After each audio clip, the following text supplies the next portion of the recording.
শুনছেন? বাড়িতে কেউ আছেন? অজয় বাবু, আপনি? 10 দিন তো হয়ে গেল। আপনার ছেলের কোনো খোঁজ পেলেন? না, পাইনি। ফোন করেছি কিন্তু ফোন ধরছে না।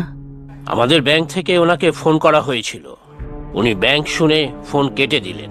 আমার ছেলের সাথে কথা হয়েছে আপনাদের? কেমন আছে ও? কোথায় আছে? উনি ভালোই আছেন, বড় চাকরি করছেন, তাই আর নিজের গরিব মাকে তার মনে নেই। সবই আমার কপাল।